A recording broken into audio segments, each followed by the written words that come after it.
Hey y'all, welcome back to my channel. If you're new here, my name is Emma. I am a second year first grade teacher. If you are not new here, welcome back. Thanks for being here. Today, I am filming a very casual, chatty video, just giving you all of my best teacher advice. I asked you guys over on my Instagram, which is elementarywithemma. If you don't already follow me, you should. But I asked y'all what were some things that you wanted to know more about, some questions you had, some things that were really stressing you out, whether you're in college, you're about to student teach, you're about to be a first year teacher, maybe you are like me and you're going into your second year, but you still have some questions. I filmed a lot of advice videos last summer, which I will link my playlists for you. I have a whole playlist of several student teaching videos. I have a video about the job. Goodness. I have a video about the job interview process and my tips.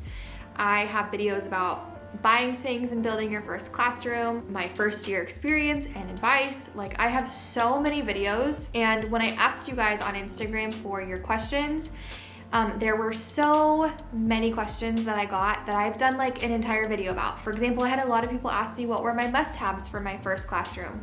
I did a whole video about it. Do yourself a favor and go watch all of those videos, because I'm not going to answer questions that I've done entire videos about in the past, because I would just kind of be a broken record here. I also got a lot of questions about the first day of school. So I ended up filming an entire video telling you all of my first day tips and advice, and I literally walk you through my first day of school lesson plans, so I will link that as well. I have a whole list on my phone of all the questions you guys asked. I'm going to answer as many as I can, so this video might be really long, but I just want to give as much advice as I possibly can. Before we get started, if you're new here, please subscribe so that you don't miss my future videos, my second year journey, and also, like I said, make sure you follow me on Instagram. The first topic is substitute teaching. If I have any tips, and I also got some questions about if you can't find a job, is subbing a good option? Yes, 100%. I was a substitute teacher for a few months before COVID shut the world down. I was subbing, and it wasn't like my favorite thing in the whole world, but it was such a good experience for me to have a class completely on my own, because even in student teaching, you're not all on your own. You still have a mentor teacher there, and if you're on your own, like, it's not that often. And so subbing is great practice for you to literally be the only one in control of a class all day long. I think if you can't find a job, there is nothing wrong with subbing that whole year. I think it's great experience. You really get a feel for the grade level that you really like, and maybe the grade levels you don't like so much. You can get a really good feel as well for schools and districts. I did that. I subbed in 2 different districts, and I subbed at a handful of different schools, and it really helped me narrow down where I wanted to be. And in terms of any tips for you, I would say be harder than you expect to be, because they're not your kids. They're gonna try to push your buttons, and they're going to misbehave more than they would for their teacher. Just be firm, especially if you're young, like you're in college or you just graduated college. They're gonna try to take advantage of you. So you need to let them know right away that you're not having it. How do you stop feeling like you're not good enough or feeling like you can't do it? This is so hard. I struggled with this my whole first year, and I still have those moments of feeling like I'm not good enough and I don't know what I'm doing. And I think that that is just completely normal. I didn't know that that was normal. I thought that meant that I was a bad teacher, that I was forgetting something, that I was doing something wrong. That is not true. That just means you care and you want to be the best teacher possible. I promise, if you love your students and you are genuinely doing your best, you are good enough. How do I avoid teacher burnout? Boundaries, you guys. I preach boundaries if you're not new here. And what that looks like for me is I do not stay after school. I do get there a little bit early, but that's because I'm a morning person. I'm up anyway, but I leave pretty quickly after the kids leave at the end of the day. I do not work on the weekends. Not once this whole school year I went in on the weekend, or on a day I didn't have to be at school.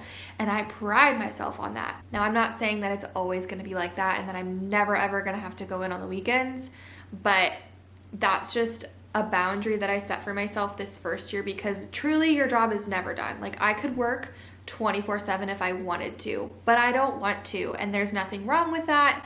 And there's nothing wrong with setting boundaries with coworkers or even like teacher Instagram and teacher YouTube. Like those are little boundaries that you don't really think about because it's like social media and it's fun. But there is nothing wrong with turning that off and saying, I need to take the weekend off of teacher social media because sometimes that's just what I have to do. Because when you consume your entire being with teaching, you are 100% going to be burnt out.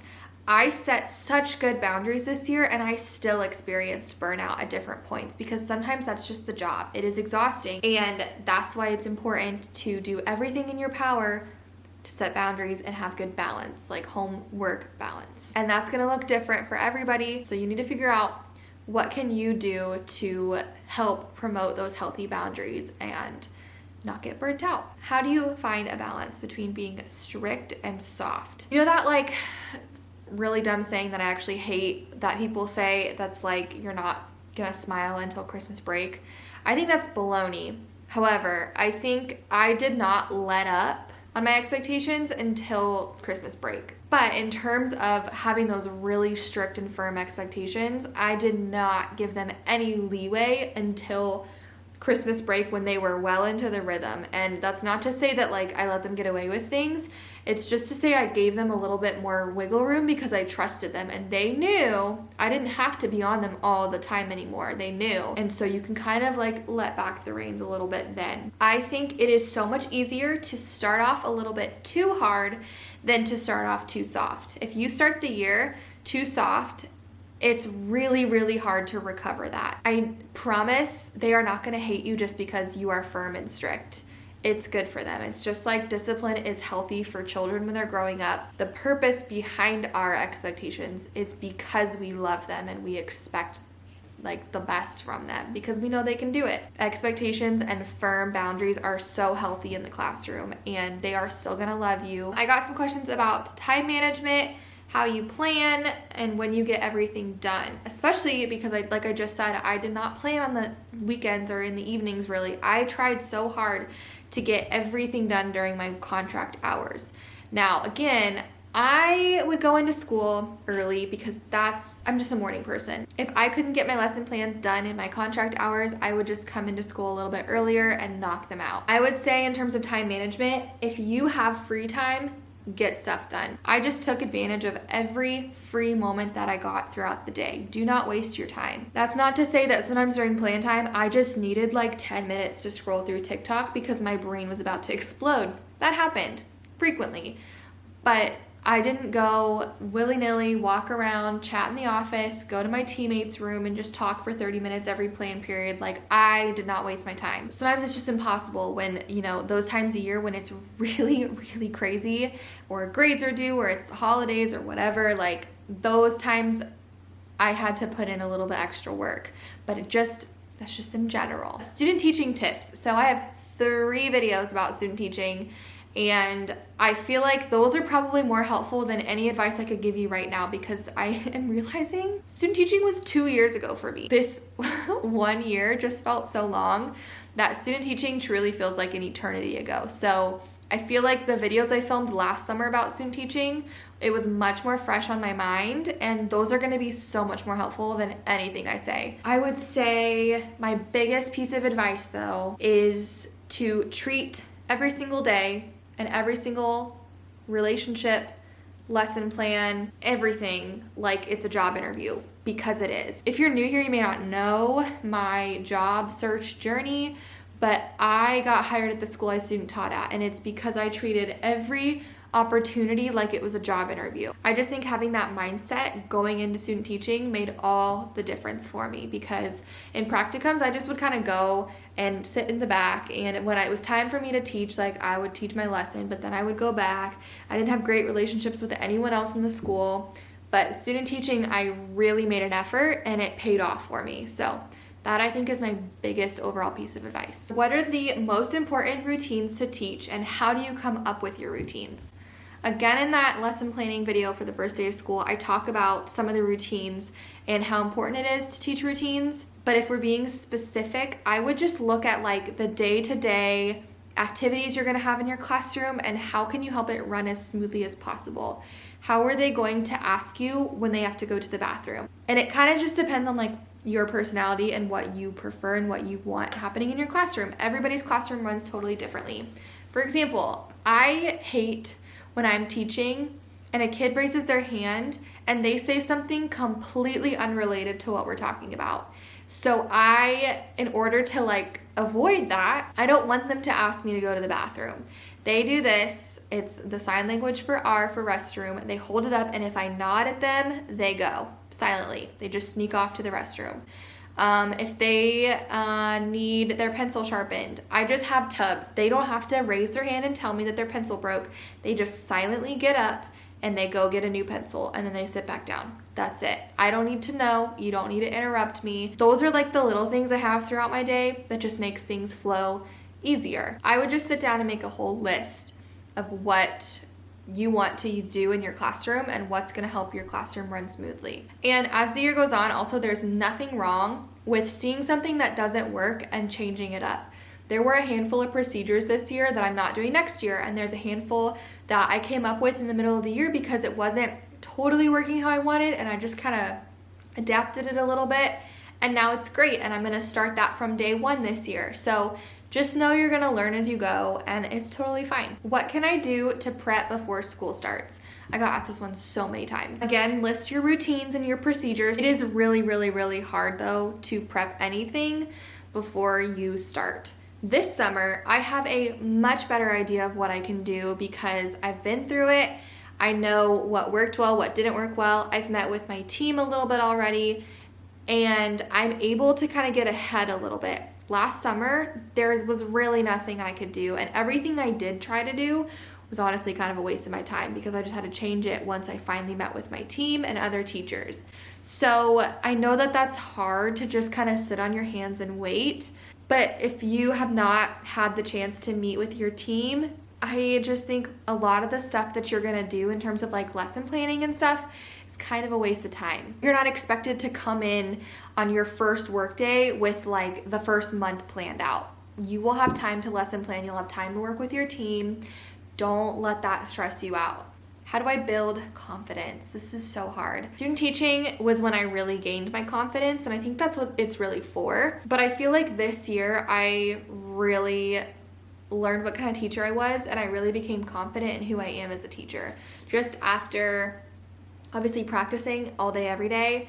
And there's just something so different about it being your class and your group of kids, and it's on your time and it's your lessons that you created. It's not what your mentor teacher gave you or what your professor gave you. Like, you are in control, and that is very freeing, and that helped my confidence a lot. Let's say there is a lesson that I'm looking through in the curriculum, and there's a couple things that I just feel like I don't think I am going to be confident teaching it this way.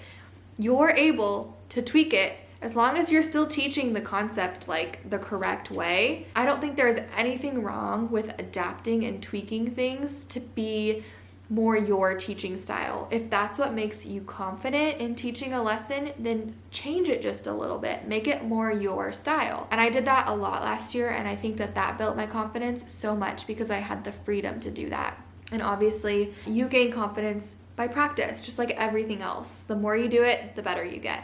What does a typical lesson look like? / how to lesson plan / how do you know the order to go in for a curriculum? Lots of lesson plan questions. When I did my like planner walkthrough, I kind of told you how I lesson planned, and I showed you my lesson plans from last year and kind of like the scope that I used. So go check that out if you haven't seen it. I'm not trying to be a broken record and just promote all my videos. I don't want to like repeat myself over and over when I've said things several times. So that's why I'm like constantly referring to older videos. Okay, so a typical lesson plan depends on the subject. You start with like an introduction. If this is the first day of a unit or a topic, you're literally introducing it for the first time. See what existing schema they already have. If this is not the first day, maybe it's the second or third day and you're building upon it, I always review, talk about what we did the day before, see what they can tell me that they remember from the lesson before. So I always start with a really quick review. Then we get into the meat of the lesson. So Usually there's just like explicit teaching, not for like a very long time, especially with littles, because their attention span is a lot shorter, but there's always at least a little chunk of time that's a very explicit lesson. I think I'm like picturing math here, because math to me is more concrete to plan. Then there's always some kind of like hands-on activity, like a practice together, I guess I should say. Like maybe we'll do a couple problems together, or we'll work through with counters together, and I'll give them a couple examples and we'll check our work together. And then after we do like a whole group practice, I will give them an independent practice, and that's kind of like just a formative check where I will give them a worksheet or something I can look at and see, did they get it or did they not? That's just like a really basic overview. And in terms of knowing the order to go in for curriculum, last year I was so anxious about this, because I was like, how do you know when to teach what? I was so anxious about it. If you look at like the curriculum book, there's, unit 1, lesson 1, unit 1, lesson 2. And then you get through unit 1, you take a test. Unit 2, lesson 1, unit 2, lesson 3. That was like almost every single subject. The only thing I didn't have that for was writing. And so writing was a little bit hard for me to plan, but now I feel like I've worked with my team enough and we kind of have a game plan together. But if you have curriculum, it's really laid out for you. You just have to, follow their pattern, I guess. And if you have questions about that, ask your team. Do you have a scope that you use, or how do you pace out the curriculum? That's something that you are more than welcome to ask your team about. Ooh, dealing with parents. Ultimately, you just have to keep in mind, they are the parent.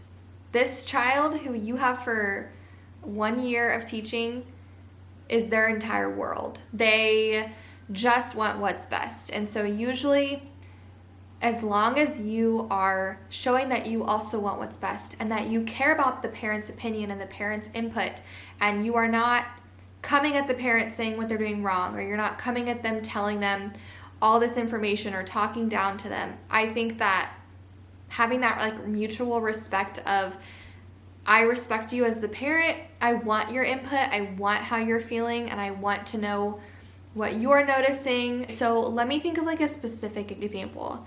If I am having a certain behavior or situation come up with a kid and I need to reach out to the parent, this could go one of two ways. I could come at the parent saying all the things their kid is doing wrong, or I could come at the parent, let them know of the situation that happened and what I'm noticing, and I would ask them, have you been noticing any of this at home? I really hope we can work together to find a solution to this problem. They are the parent. Like, after you're done being this kid's teacher, they will be their parent their whole life. And so I just have so much respect for parents. And so I just try to really convey that. Like, yes, I am their teacher and I'm trying to do what's best for them, but I know that they are too. How do you come up with creative ways to teach the content? There are not always creative ways to teach the content. There's just not. But I find with littles especially, you really need to keep them engaged. Sometimes it is as simple as the tone that you use and the way that you present the information. It may not be the most exciting lesson you've ever come up with, but if you are so excited to teach it and you're bubbly and you're energetic and you make it fun, they're gonna love it. Also, I love doing things like games. I love turning things into games, review games, board games, competitions. They love it. Let's say I want them to practice writing their sight words. I could give them a paper and do a spelling test and say, here's your first sight word, number 2, number 3. Okay, cool. Or I could give them a whiteboard and I could say, here's your first word.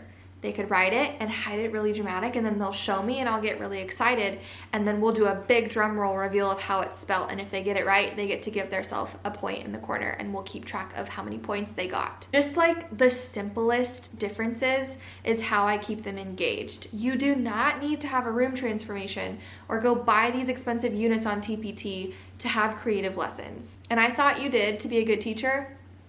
You don't. They don't care. How do I know what grade to pick?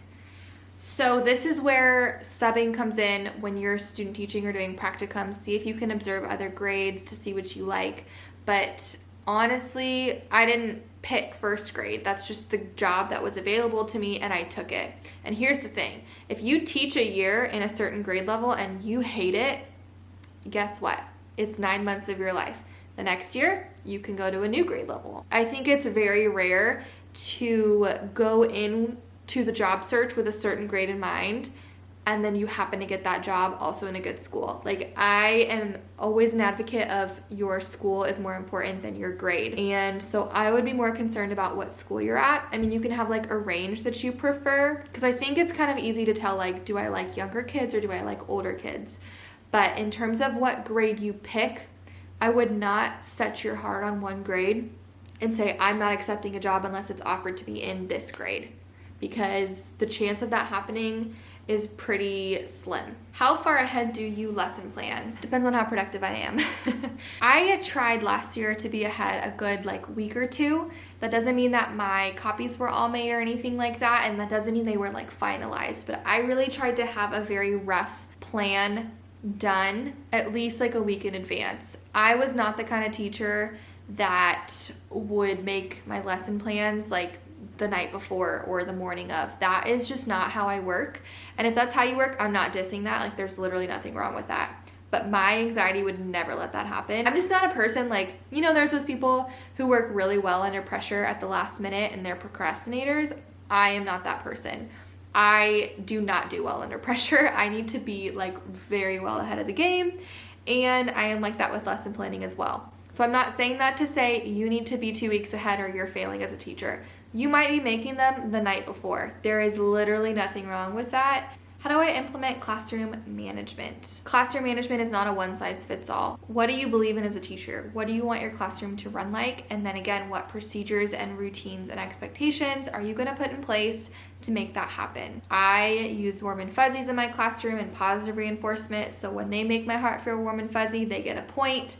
When we get enough points, we get a class party. I also try to really reinforce the positive behavior I see. So if there's a line and there are a handful of students who are not doing what they're supposed to do, but there's a couple that are doing a wonderful job, I will point out the kids who are doing a great job and thank them and point out what they're doing that's wonderful, and that will usually straighten the others up. So just like little things like that. I also, like, if I give a warning, I will follow through. Like, if they are having like a free time and they are being absolutely insane, I will give them one warning and I will say, this is your only voice level warning. If I have to give you another voice level warning, we're going to a 0. If they get it together, they can keep playing. But if they don't, I'm not gonna just like ignore it and keep giving them warnings, because then my credibility is low. I'm gonna give them their one warning and then I'm gonna make them go to a level 0 because they didn't follow my expectations and I gave them a warning. Just following through with your expectations, being very firm, and starting that from day one. Okay, I think the last question I'm gonna answer, because this is a big one, is about anxiety and fear with teaching. This is something I struggled with my entire first year. I'm still struggling with it heading into my second year. Mainly the anxiety portion, but I also understand like the fear side of things and just being so afraid of what you don't know and so fearful of just the unexpected, I guess, and fearful that you're gonna do something wrong or you're forgetting something or you're not good enough for them, or you know that it's gonna be a disaster. And I had dealt with so much anxiety the last year, just nights when I would just stay up so late thinking about the next day, about a lesson I had to teach, about an observation I was terrified for. I know all that all too well. And so do I have any fabulous advice? No, I don't, because currently I am having some extreme back to school anxiety. I just kind of wanted to address it and say it's so normal and it's okay.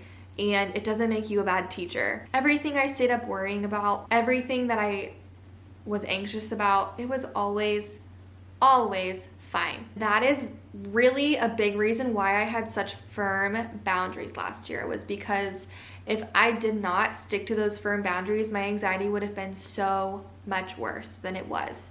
And I'm trying to kind of remind myself of that now, of not overdoing it, of not letting myself obsess over it, even if that means distracting myself with something else. Just setting those boundaries, even in my own mind, to help myself not be so anxious and not just overthink everything that I'm doing. There's nothing wrong with you because you feel that way. That doesn't mean you're not qualified. That doesn't mean you're not prepared. That doesn't mean you're doing something wrong. That doesn't mean that you're in the wrong profession or you have the wrong job.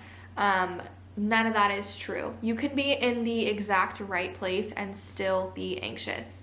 I have genuinely never been happier with where my life is at right now. And at the same time, I am so incredibly anxious. I don't think they have to be related. And so I just kind of want to express that. It doesn't mean something's wrong with you. It just is something to work through. And don't let yourself just spiral out of control. Do things to help yourself through it. Talk to people. Talk to your teammates. When I was super overwhelmed or anxious or really worried, I would go to my team and they always helped me. They always made me feel better. And I would highly recommend finding your people, at school and at home that you can talk to help you through it. I think that that's where I'm gonna go ahead and end this video. I hope that y'all enjoyed it. I hope that it was helpful for you. I tried really hard not to ramble too much, but also still answer as many of your questions as possible. If you are on track to become a teacher sometime soon, I am so excited for you. If you have other questions, leave them down below. Or if you are not like a future teacher, if you're currently a teacher, go down in the comments and see if you can help out some commenters. I promise you will figure it all out. I promise it will all be okay. You may not know what you're doing every step of the way, but really, none of us do. Before you go, please make sure that you subscribe down below so that you don't miss all of my future videos, and I will see you guys in my next video. Bye!